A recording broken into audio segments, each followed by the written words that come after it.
És important analitzar el text, analitzar cada frase amb els seus punts, les seves comes, quines són les intencions, quin és el contingut del text. Els primers assajos, les primeres representacions, el text surt molt mecànic. I quan realment ja el sents a dintre és quan ets conscient de cada paraula que dius, per què la dius i com la vols dir. I quan ens posem en escena, el primer dia el que fem és un acte, jo crec que suïcida.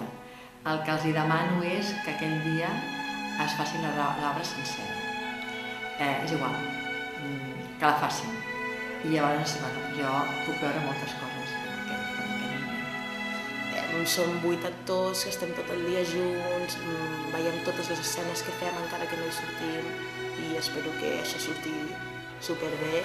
Tinc moltes ganes d'estrenar amb els companys, de sentir el calor de l'estrena i tot, i crec que sortirà alguna cosa supermàgic perquè ens estem deixant tots la pell, crec que serà algú. Es fa una preparació boníssima, uns assajos fantàstics, s'està preparant tot molt bé perquè la gent pugui entrar en el tema i els primers que entrem som nosaltres. Si nosaltres no entréssim, la gent no hi podria entrar. I és tot molt emotiu per nosaltres, perquè estàs vivint tot aquest ambient, tota aquesta cosa, t'introdueixes una mica en el món de les persones que no hi veuen i no hi senten. I doncs jo penso que la gent disfrutarà, el públic disfrutarà veient tot el treball que estan fent aquestes noies i que d'una manera o altra doncs repercuteix a tots nosaltres i està molt bé, és una cosa, treball físic, treball mental, treball de tot, perquè tot el públic hi pugui entrar. No havia vist la pel·li, no coneixia l'obra, no havia llegit res, o sigui, per tant, per mi és nou, és un descobriment i realment m'està agradant molt, és molt emocionant. Els primers dies ja, és una anècdota, però vam fer la primera lectura i va haver-hi ja una persona que es va com emocionar. Jo encara no n'era conscient, no? Però després també veient assajos o veient escenes, que venien ja coses aquí que deies, hòstia, però si encara no havia res posat en escena, encara no havia remuntat, com m'estic emocionant amb aquesta lectura o amb aquesta posada en escena d'una tonteria. O sigui, crec que serà potent, pot ser molt potent. O sigui, si heu vist la pel·lícula, doncs és la típica història que de pèls de punta de temes que es tracten molt poc i que en veritat són molt interessants. I, concretament el meu personatge, que és la Helen, doncs és un repte en majúscules, és un reptazo perquè de cop transformar-te en una persona que l'únic estímul que rep de l'exterior és el que rep pel tacte i per les vibracions, és com una cosa super diferent i difícil al que tu ets i a l'actuar qualsevol altre personatge que vulguis que no pots empatitzar.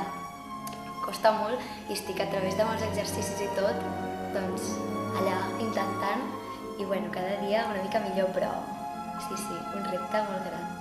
Bé, el Miracle d'Anna Sullivan és una obra força interessant pel fet que el personatge principal és una nena sordcega i això no deixa de ser sempre un repte, no? Vull dir, dalt d'un escenari, posar una persona amb aquesta dificultat i interpretar aquesta persona, suposo que per l'actriu és molt interessant i pel públic veure-ho també.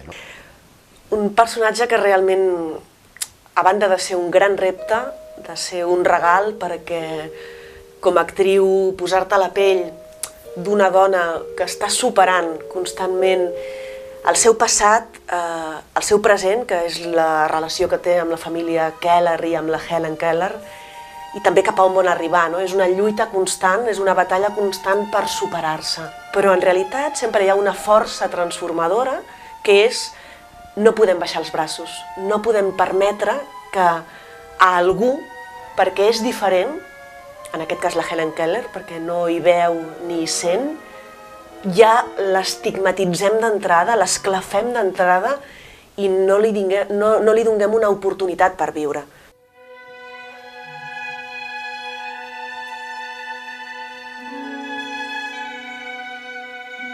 No sé què, l'edat, no? Sí. Aquí jo soc boníssim, la tombada. Quan respons coses directes, amb ella, directes, com en tinc més de 20. Després hi ha una altra resposta, que és la de, també, per exemple... Sense comptar amb la sort. Sense comptar amb la sort. saps? Ja anirem buscant algunes que puguis tombar-te, perquè no sigui tant, alguns blocs, però això ho anirem trobant, eh? De fet és que, més que res per... Jo ara, jo soc conscient de quines faig. Llavors vull dir, si me n'heu d'afegir per mi no és problema.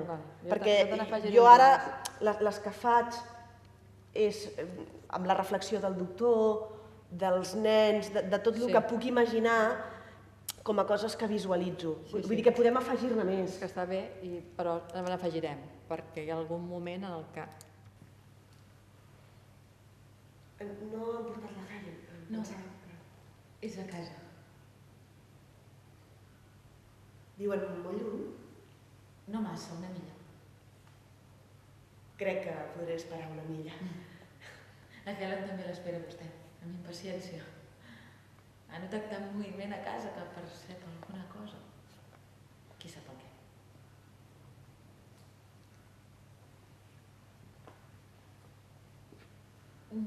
Jo m'esperava una solterona dura i seca. És molt jove vostè. M'hauria d'haver vist quan vaig sortir de Boston. Aquest viatge m'ha envellit molt. No, el jove... D'emoció per part vostra. Totes aquí esteu superemocionades. Teniu una emoció perquè us trobeu, perquè tu saps que t'espera, perquè tu és la teva... Bueno, poder el miracle de la teva filla, no? Li falta una mica de xispa. Què és el primer que vol fer amb la meva filla? Què és el primer que li vol ensenyar? Què és el primer que li vol ensenyar? O sigui, aquí ja has de fer un canvi de registre quan li preguntes què és el primer, no? Perquè vol saber-ho. Dóna-li una importància en aquest... Què és el primer que li vol ensenyar a la Helen? Sí, clar, jo feia rotllo una entrevista de feina, és No, més un examen que no pas perquè un interès saps què real. passa? Que s'està anant, el bucle s'està anant a l'avorriment d'escena. No, per... Cuidado, Vale, no és avorrida, no dic això. I si estàs tremolant, quan estàs nerviosa amb una obra de teatre que tinc que sortir, estic molt nerviosa, però Sí. m'entens, vale? Per tant, estàs... No, però és igual. No, però sí, estic com un flam, sí, ja està. És aquesta la intenció. M'ha agradat molt la pausa quan us quedeu soles, quan ell marxa a buscar el baúl. Quan ell marxa a buscar el baúl hi ha una pausa molt maca. Aquesta la mantenim. Jo m'esperava, no sé, una solterona dura i seca. És molt jove, vostè. M'hauria d'haver vist quan vaig sortir de Boston. Aquest viatge m'ha envellit molt. Vull dir molt jove per tractar amb algú tan difícil com la Helen. Ho vull intentar.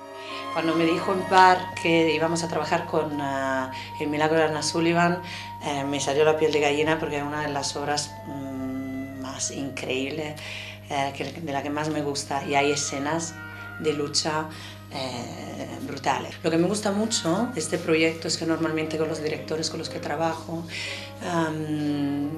es muy difícil hacerle entender la dificultad que los actores tienen en utilizar la violencia, el conflicto, la fuerza y todo.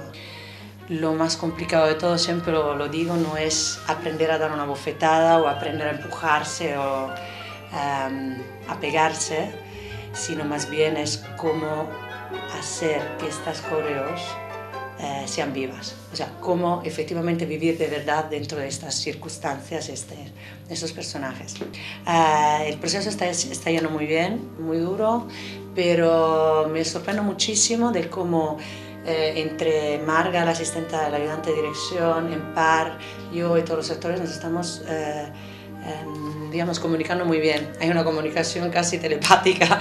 Primer de tot, aquesta obra ha estat un gran descobriment per mi, jo no la coneixia, i quan vaig començar a investigar, més basada en un fet real, comences a saber la història d'aquesta persona i al·lucines. Bueno, jo vaig al·lucinar bastant.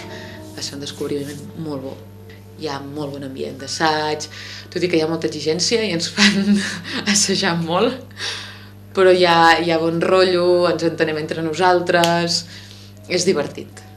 Però en aquest cas hem fet servir una tramoia bastant clàssica del teatre, o sigui, hem intentat fugar els decorats, fugar els terres, També jugar molt amb materials molt orgànics perquè, diguéssim, l'obra passa en una època molt determinada i hem jugat molt a favor d'aquests elements. I després, bàsicament, tot l'altre és un treball molt de tramoia. Ha sigut bastant agradable treballar en aquest sentit perquè realment hem recuperat les eines clàssiques de la tramoia teatral, que algunes d'elles i molts oficis d'aquests s'estan perdent. És una escenografia molt visual, molt senzilla, però també complexa alhora, perquè els canvis de nivell, diguéssim, en teatre, quan t'aixeques de terra, ja comences a tenir molts problemes de soroll, de moviment, d'acció, hi ha escenes que són molt físiques, llavors en aquest nivell s'ha fet una feina també d'assaig. Des del principi hi havia unes maquetes de construcció en els que els actors ja podien visualitzar com eren aquests espais per tenir-lo molt clar en el moment que s'havien d'acotar, perquè els espais són molt acotats. És una obra que parla de valors, que parla de la superació personal, que parla del coratge, de la valentia, de la paciència, de com un ésser humà pot, mitjançant la paciència, la constància, els reptes personals, arribar a la superació. Que em sento molt satisfeta, penso que un projecte que fa molts anys que volia portar a terme, perquè és una obra molt complexa, una obra que té moltes disciplines diferents, doncs el resultat per mi ha estat molt satisfactori.